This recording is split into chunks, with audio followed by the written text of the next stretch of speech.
Isu agama Islam, polis sudah rakam keterangan Koham.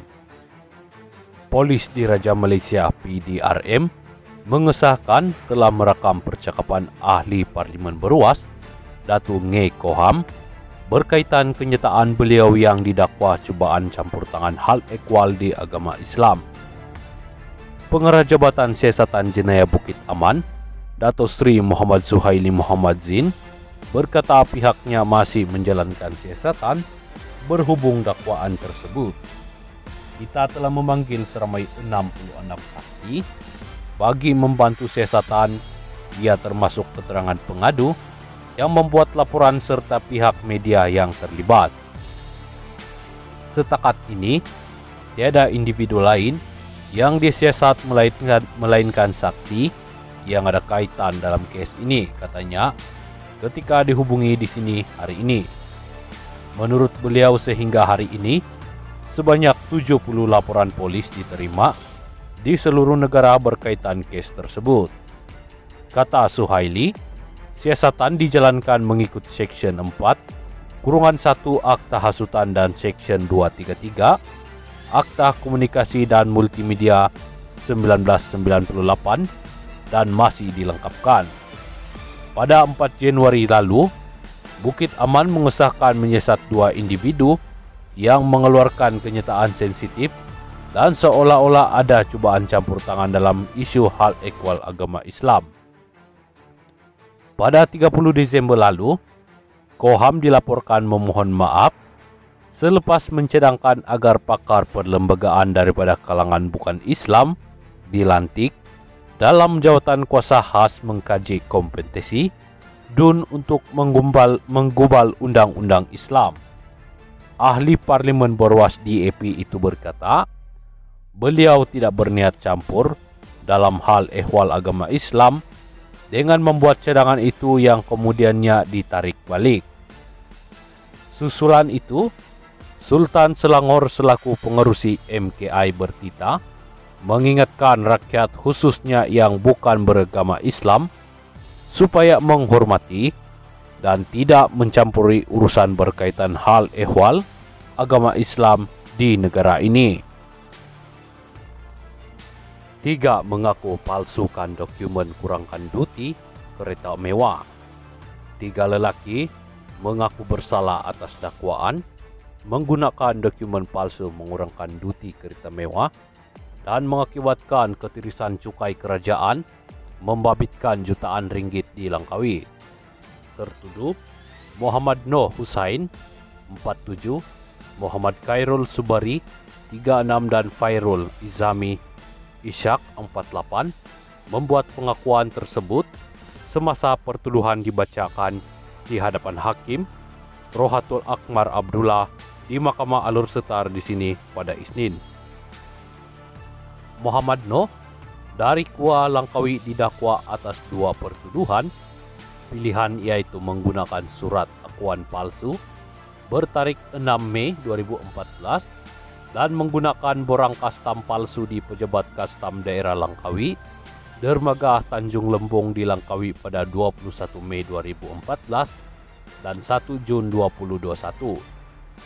10 lagi pertuduhan pilihan ke atas Muhammad Noh pula membabitkan dokumen palsu dipertimbangkan sebagai take into consideration di bawah Seksyen 171A Kanun Tata Cara Jenayah.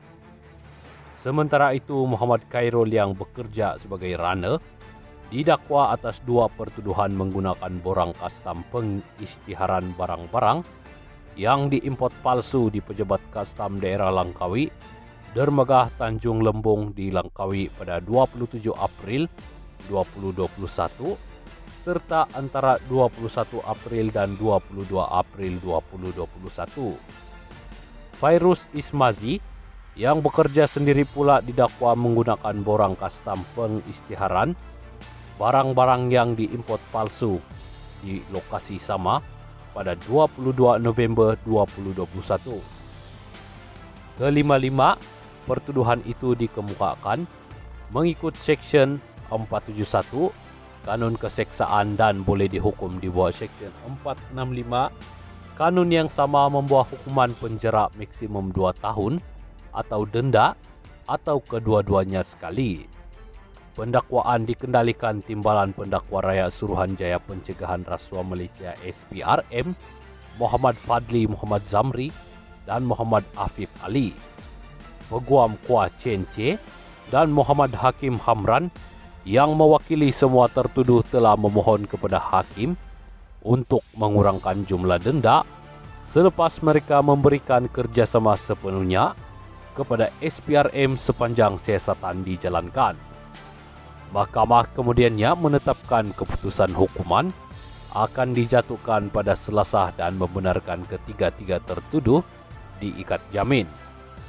Muhammad Noh dibenarkan ikat jamin sebanyak RM20,000 dengan seorang penjamin, manakala Muhammad Khairul RM10,000 dengan seorang penjamin dan Muhammad Fairul Ismazi diikat jamin RM5,000 dengan seorang penjamin.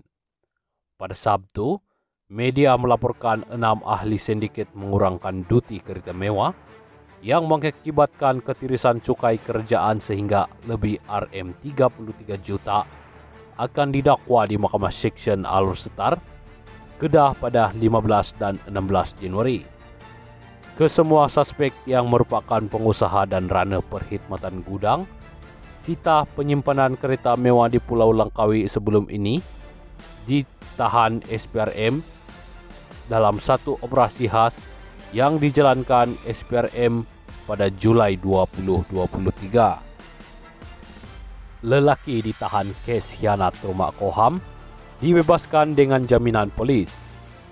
Lelaki yang ditahan kerana disyaki terlibat kes khianat api di kediaman ahli parlimen Berwas, Datu Nge Koham, akan dibebaskan dengan jaminan polis pada Rabu.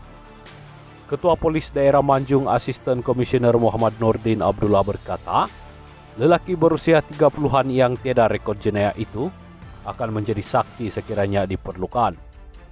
Pada 16 Januari lepas, kertas siasatan telah dirujuk kepada pengarah pendakwaan negeri Perak dan arahannya tangkapan dibebaskan dengan jaminan polis serta menjadi saksi sekiranya diperlukan dalam siasatan, katanya dalam satu kenyataan di sini.